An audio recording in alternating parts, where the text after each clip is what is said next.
Welcome to the Growth Through Adversity podcast, where men are forged, not coddled. Here we dive deep into the path of true transformation in pursuit of physical, mental, spiritual, and temporal growth. We talk training, nutrition, business, mindset, and spirituality. We embrace strength and we loathe ease.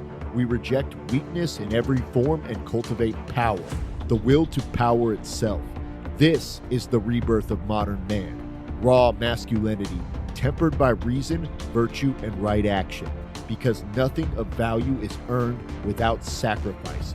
Let's begin our apotheosis together.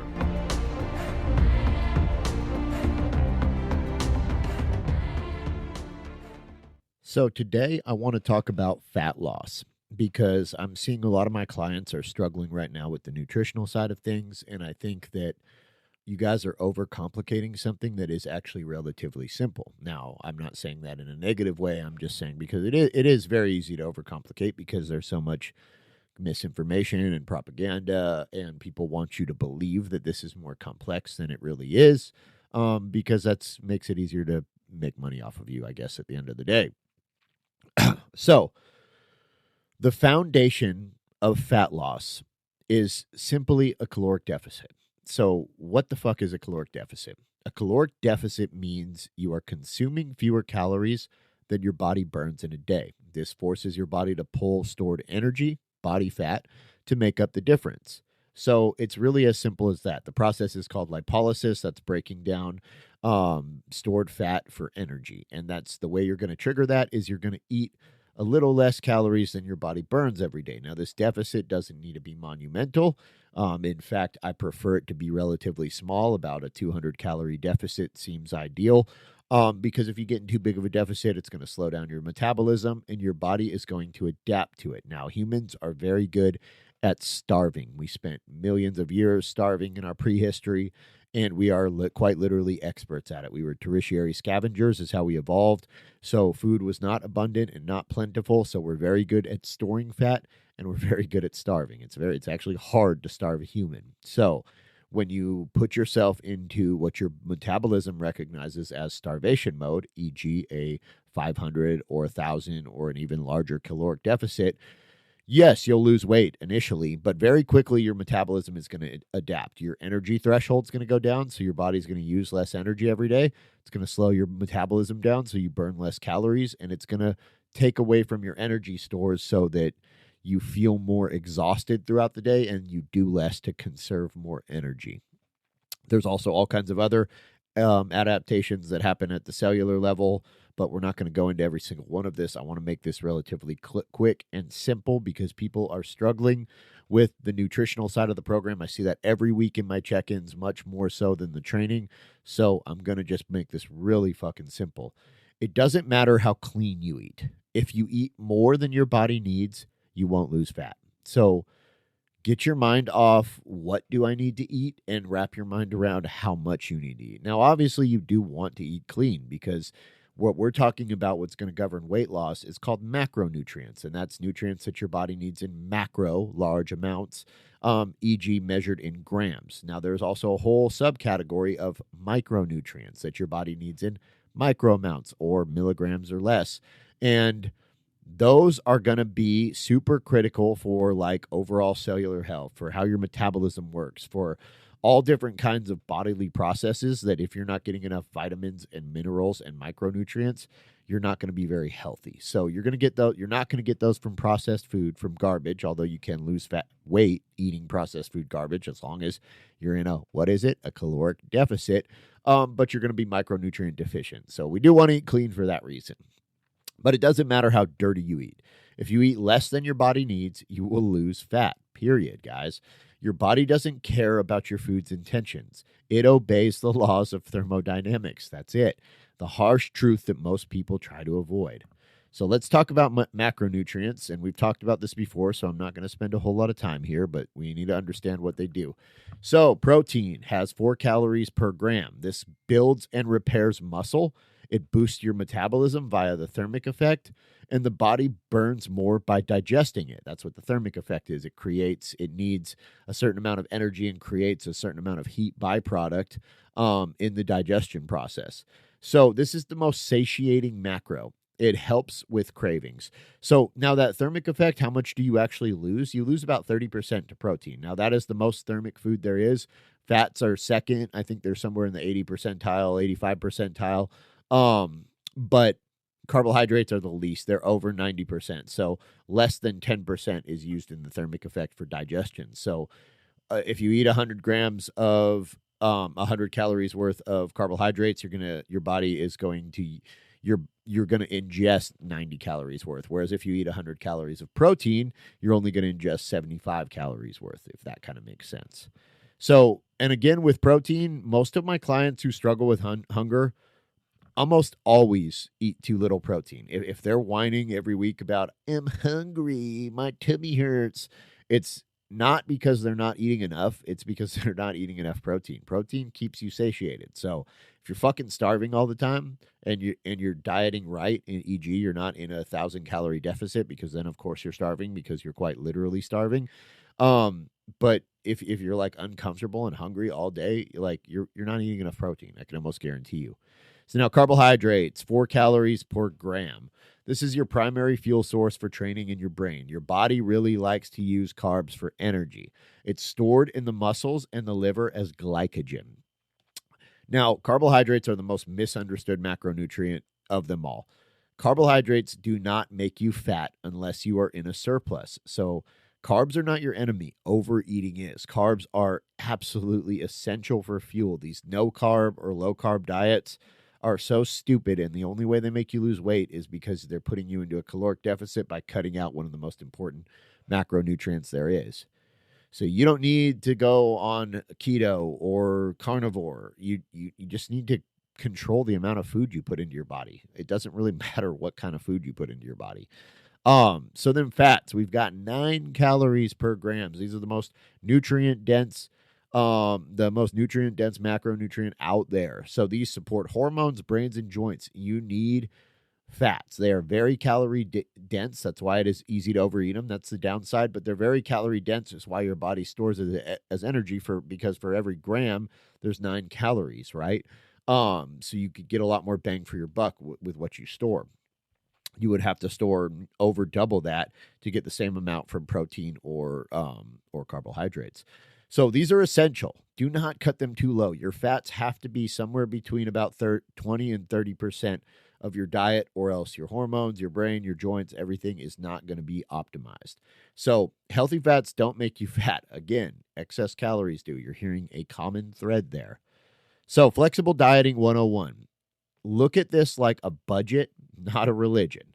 Flexible dieting equals tracking calories and protein as your main anchors.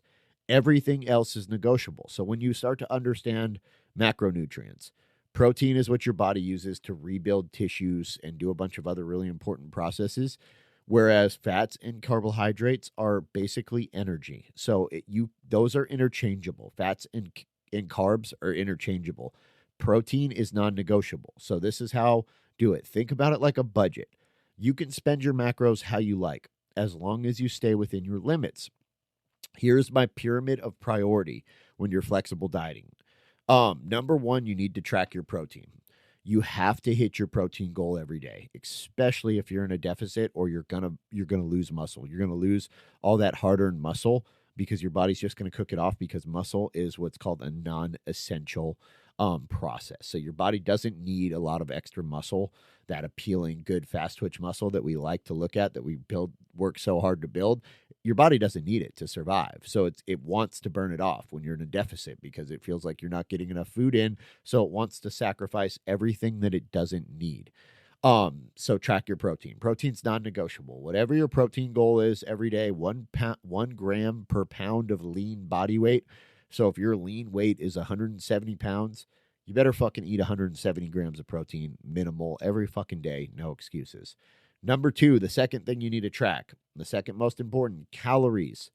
These determine whether you will gain, maintain, or lose weight. So you need to hit your caloric goal, ideally within about 100 calories below or above. If you're trying to lose weight, definitely try to hit it below. And then the third thing you should think about, carbs and fats. These are just energy balance. They're what you're going to use for energy. So the rest of your caloric allotment should just be filled up with random carbs and fats, and you can kind of play with that and see what you prefer. Some people prefer higher carb diet, others prefer a higher fat diet. I prefer a higher carb diet, lower fats, but some people run great on fats. That's going to be on you to figure out. So number 4, meal timing. It can help a little bit marginally, but it's not essential. So don't fucking spend a lot of time thinking about it. Number 5, supplements. They're virtually worthless. So, I mean, a little bit creatine, some multivitamin, the basics are definitely good for you, but you're not going to lose weight through supplements. You're going to lose weight through a caloric deficit. So don't spend a lot of time thinking about supplements and a whole bunch of money on a bunch of fucking snake oil supplements. Like, just adhere to the principles of weight loss and nutrition. Again, muscle's built in the gym, and fat is lost in the kitchen. Like, just got to wrap your mind around that fat loss is nutritional. So what a lot of people don't understand is you can eat clean and still be fucking fat. If you're overeating, even if it's chicken breast and broccoli and rice, it can still make you fat. If you're overeating just protein, it can still make you fat. Your body can turn all of it into fat. And the other thing you need to realize is that you can eat some junk food and still lose weight if your numbers are right. If you're hitting your protein goal and you're keeping your calories under your caloric goal and keeping yourself in a small caloric deficit, doesn't matter if you want to have a handful of candy or a handful of chips. You are going to have to moderate that because those are very energy-dense foods, and they're going to take up a lot of calories fast for very little nutritional value. So tracking and meal prepping. Here's the truth. You don't actually have to meal prep. I do think it's the most effective system for fat loss because you control all the variables. So I recommend it, especially for beginners. But again, it's not the only way to do this. It's just, I think, again, the most effective and the way where you're going to control all the variables and know exactly what you're putting into your body. You definitely don't have to eat 6 small meals a day. So for fat loss, it doesn't actually matter how many meals you eat.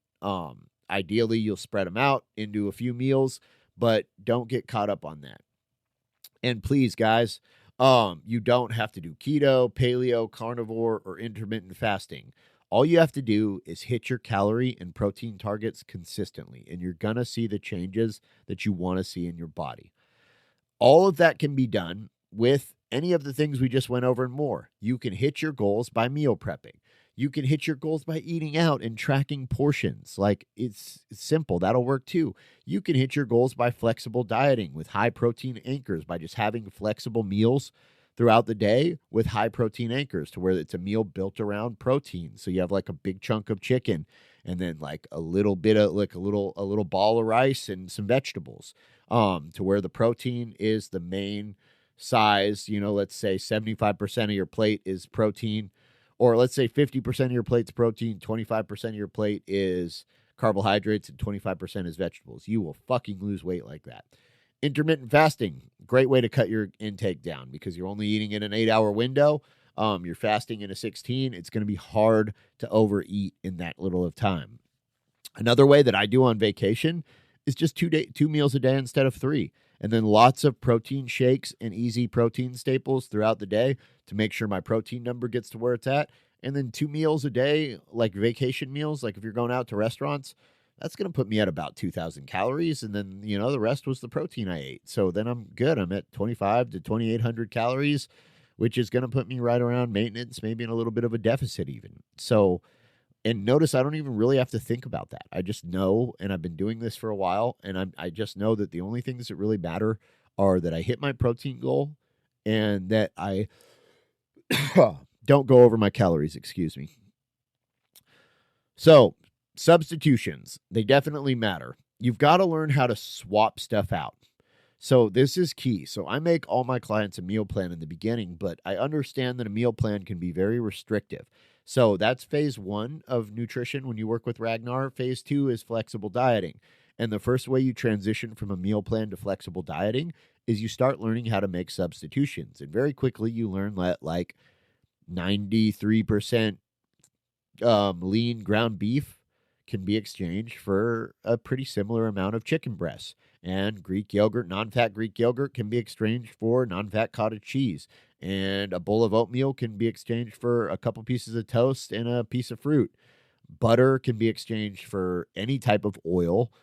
And you just learn what nutrients are similar, where fats come from, where carbs come from, where proteins come from, and then you just learn how to swap those out so that you can have a little more diversity in your nutrition. And like when you go out to a restaurant, then you know you can look at your calories and say, okay, I need 700 calories and I need 50 grams of protein. You can go down the menu and you can say, hey man, maybe instead of Alfredo fettuccine fucking pasta, where I'm going to get 1,500 calories and like 8 grams of protein because it's all just fat and carbs.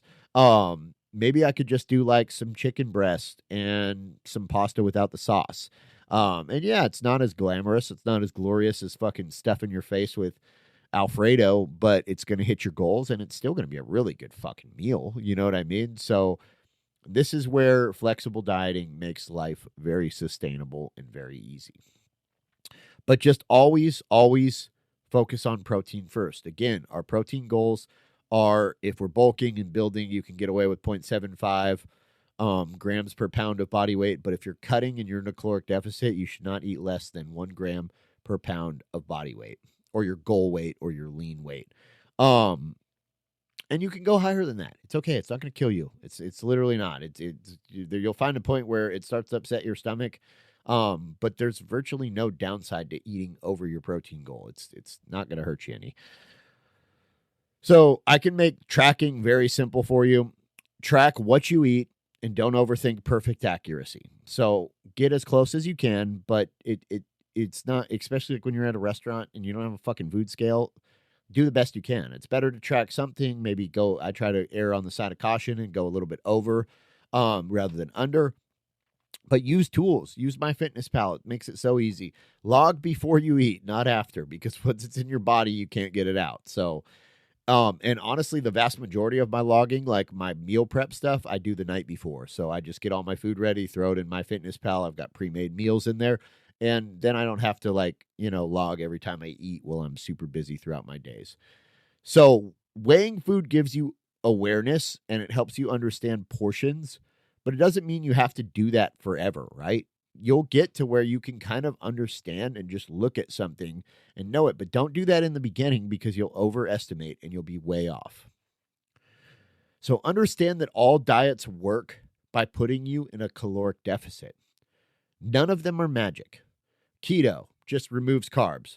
So it's an easy way to drop your calories. Intermittent fasting shortens your eating window. Fewer meals, fewer calories.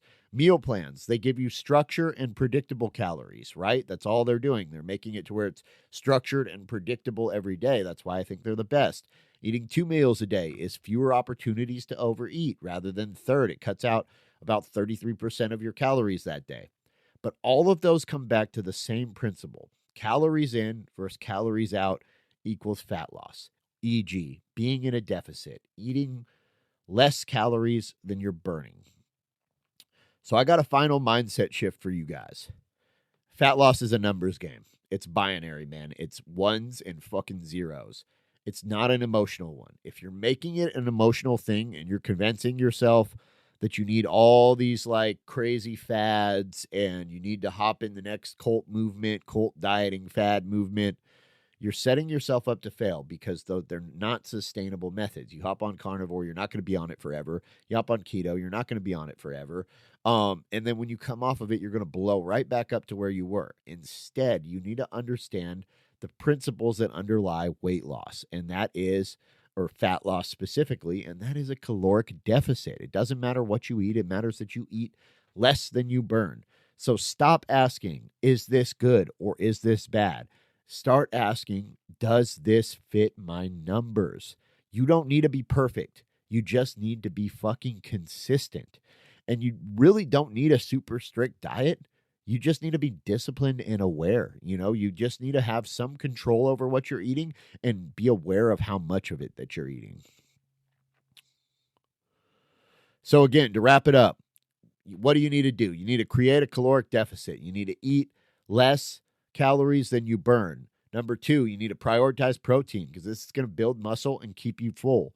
Number 3, you need to track your calories. Stay aware and you need to adjust them when needed. Number 4, be flexible. Diet around your life, not the other way. This has to be something that is sustainable that you can do for a long time. Number 5, use any other method that helps you stay consistent and just stay in the deficit. I don't care if that's intermittent fasting. I don't care if that's 2 meals a day. I don't care if that's tracking protein and calories or just the good old-fashioned full-blooded meal plan. Whatever it is to keep you consistent, just do it. Every diet is just a delivery system for the only thing that works, and that is a consistent calorie deficit with high protein intake driven out over the course of many weeks. That is how you lose weight, guys. So again, I just gave you a ton of tools. I just gave you a ton of value. If you're not one of my clients and you're listening to this and you're fucking overweight and you've tried fad diets and you've blown back up and you've tried workout routines and they haven't worked for you and you feel like you're fucking stuck and you're tired of being stuck and you're serious about being ready to change, what I want you to do is go to my Instagram at thebeastwithin9 and shoot me a DM, shoot me a message. Just let me know that you listen to the podcast and that you're curious to learn a little bit more about my training program, what I offer, and what I can do to help. And then I will start a conversation with you and we'll see if we're a good fit and if my program would actually help you and benefit from you. And if not, I'll point you in the right direction or give you some free resources to kind of help you get where you're trying to get on your own. And if I think that I can help you, then maybe we can set up a call and talk about my program. That's kind of the process. But yeah, man, I'm here for you guys. If you need me, just reach out at thebeastwithin9 on Instagram. That will also be linked in the show notes. Thank you guys for listening.